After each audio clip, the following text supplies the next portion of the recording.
आई हैं तो आप क्या ये मेंटली प्रिपेयर हैं इस चीज़ को लेकर?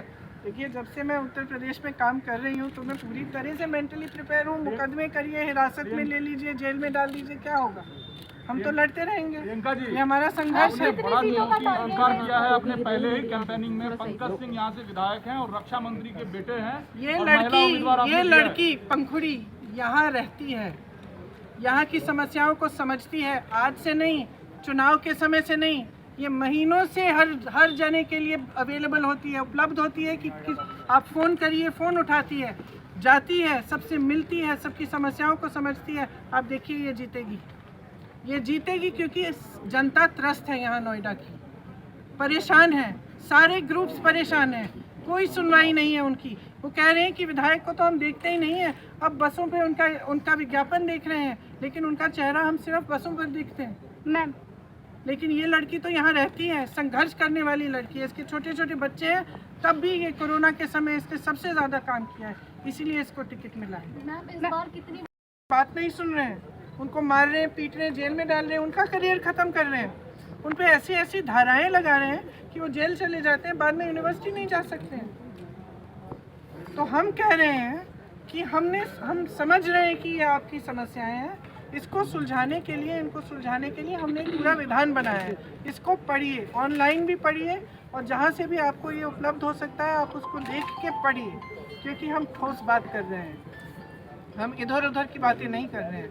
हम कह रहे हैं कि चुनाव असली मुद्दों पे लड़ा जाना चाहिए, विकास पे लड़ा जाना चाहिए। आपके मोहल्ले में नल क्यों नहीं है, पानी नहीं है, बिजली क्यों नहीं है, सड़क नहीं है, आपको रोज़गार क्यों नहीं मिल रहा है, आपकी शिक्षा में आपका बजट क्या है? आप 80%, 20% की बातें कर रहे हैं। आप ये क्यों नहीं कह रहे हैं कि कितने प्रतिशत बेरोज़गार बैठे हुए हैं उत्तर प्रदेश में?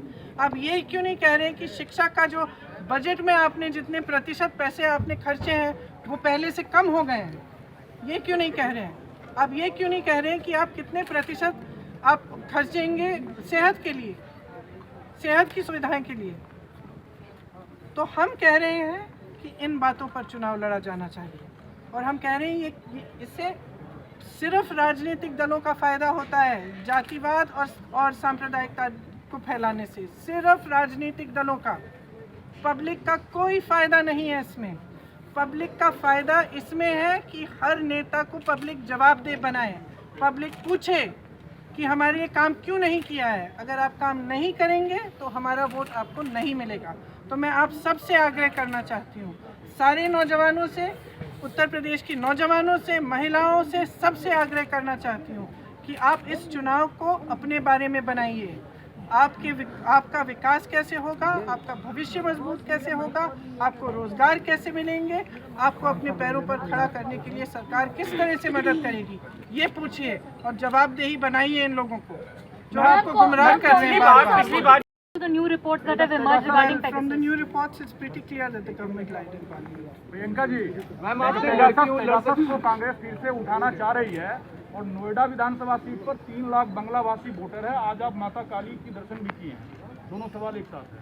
तो मतलब सवाल पूछिए। 3 लाख आपने तो 2 स्टेटमेंट किए। 3 लाख बंगलावासी मतदाता है नोएडा में। ठीक है। आपने आज मुलाकात की है उस कम्युनिटी से, काली माता मंदिर भी गई। ठीक है। उन वोटरों से आपने बात भी किया, क्या रुझान मिला? और पेगासस का मुद्दा सदन में रुझान ये मिला कि सब त्रस्त हैं, यहाँ भी सब परेशान हैं, सब चाहते हैं कि उनकी बात हो और उनकी सुनवाई हो।